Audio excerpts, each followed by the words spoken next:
Our first guest is building a decentralized finance exchange on Bitcoin. He works closely with folks in Latin America to encourage Bitcoin adoption. Joining us now to discuss is Edan Yago, an early contributor and co-founder of Sovryn. Welcome, Edan. Good to have you on the show. I would love to hear what kind of reception you're getting in Latin America with regards to Bitcoin. Do you feel that El Salvador has planted a seed and other countries in Latin America will follow? Well, first, thanks very much for having me. And, we see a vast number of users on Sovryn coming from Latin America, particularly Argentina and Brazil and Venezuela. And I think the story that everyone knows is that those countries have significant capital controls, they have significant inflation, and that people have been looking to Bitcoin as an alternative store of wealth and as a way of transacting internationally.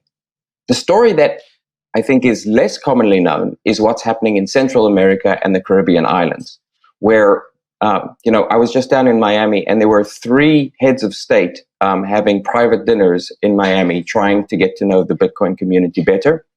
And the reason is that they have been in the sphere of influence of the US for a very long time.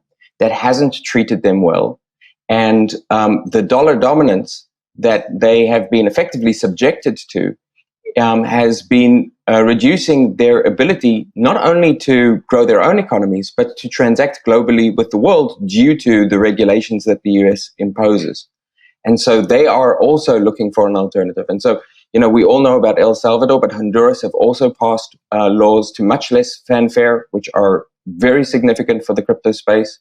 And we're seeing other Central American and particularly Caribbean islands looking to utilize Bitcoin as an alternate route of access to the global economy.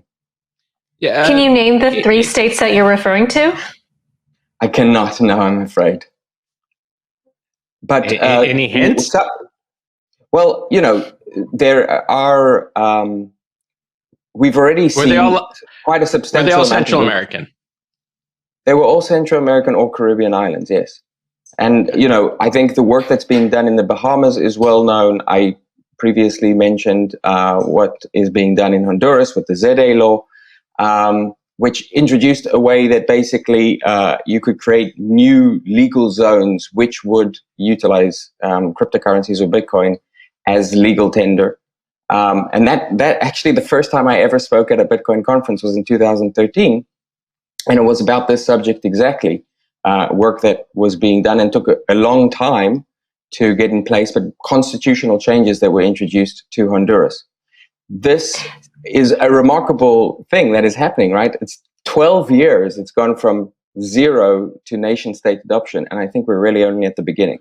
Well, first of all, I'm going to assume that one of those heads of state was not Danny Ortega.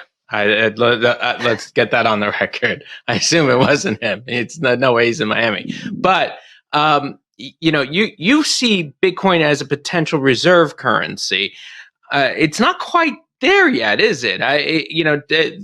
Allowing it to be legal tender in one country, which is still incredibly tied to the dollar. And the reason they're tied to the dollar is that is a huge source of their remittance. So it's not just the fact that their economies it's literally the source of value in the country.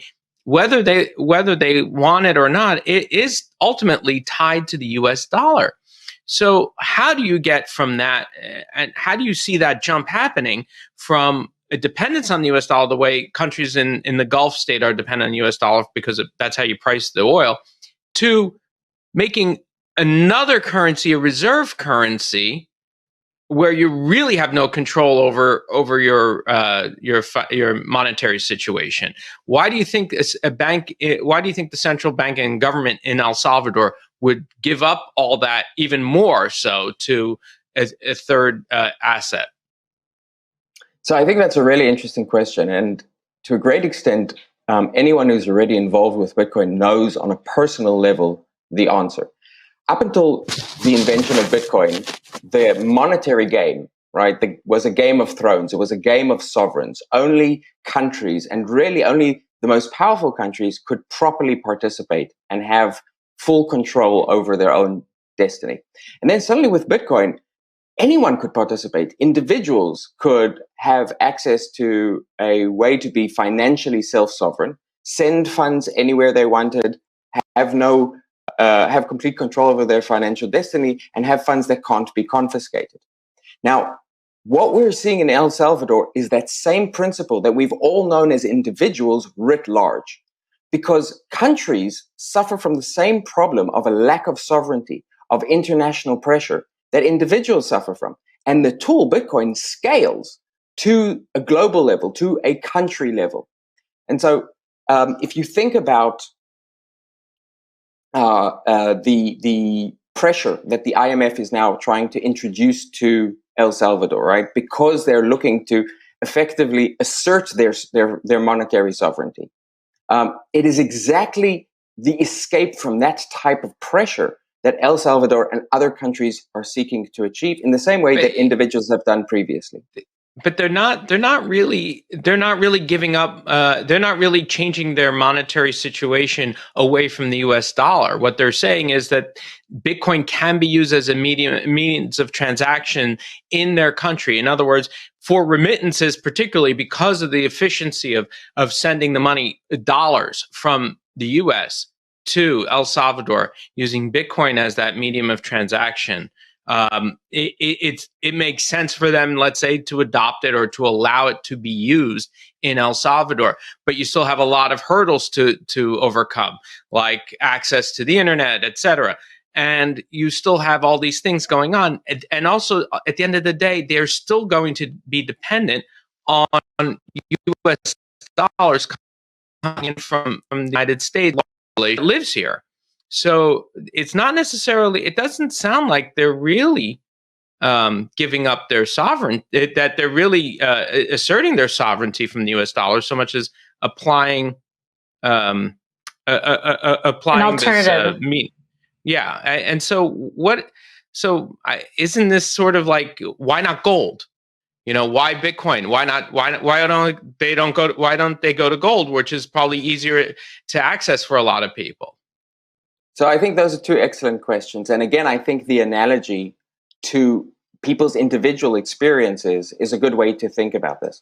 So individuals who hold Bitcoin and use it to transact or use it as a way to hedge themselves from inflation or just to have a source of wealth that they know is uncorrelated, they still transact on a day-to-day basis in dollars. Now, over time, we've seen more and more ways that people can earn yield on Bitcoin or transact with Bitcoin and use Lightning Network. So we're really very much at the beginning of the game.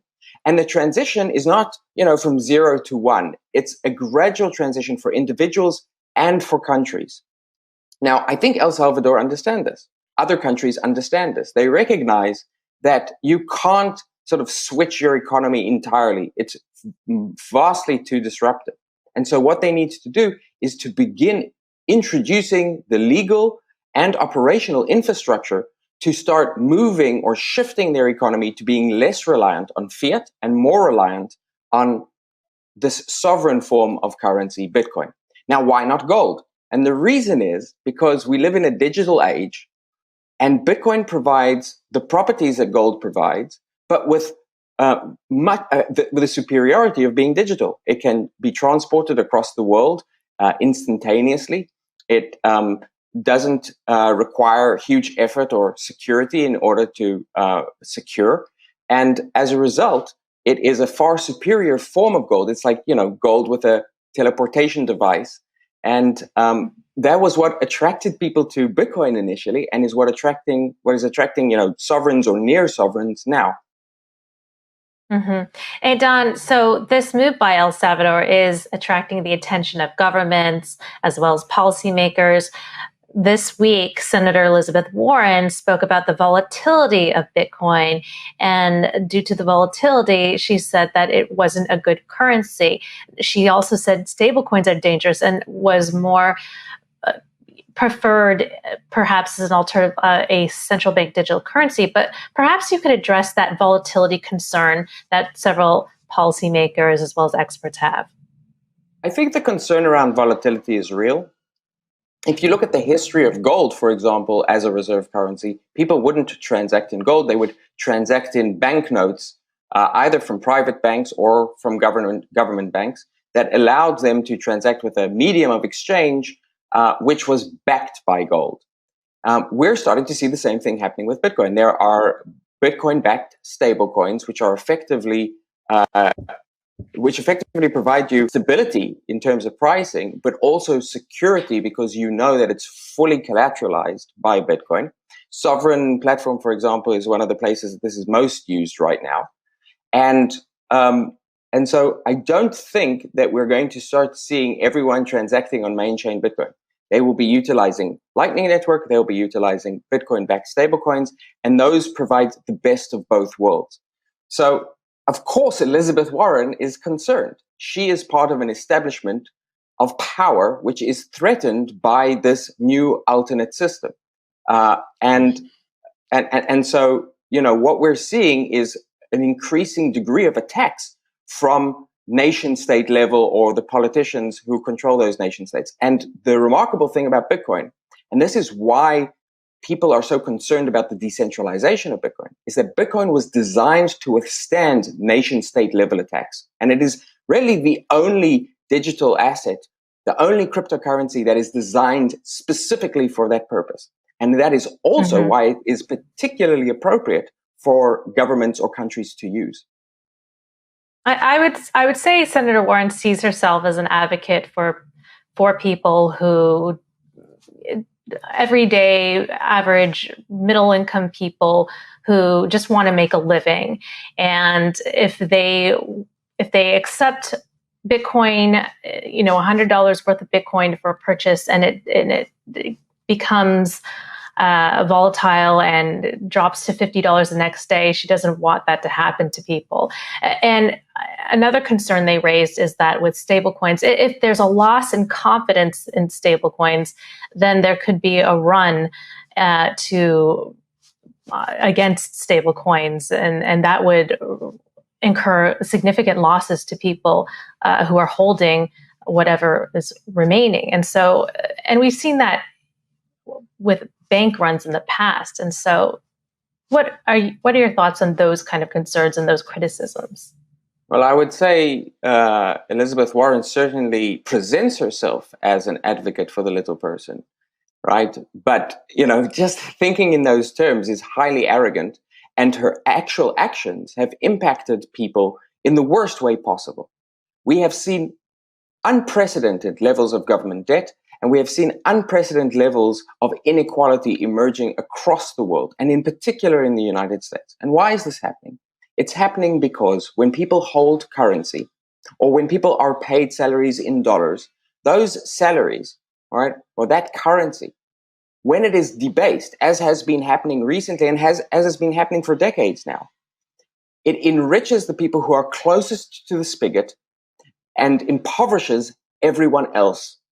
And so if we don't fix the way that money is distributed and don't deal with a sound money, then there is no argument that can be made that we are helping the poorest of the world.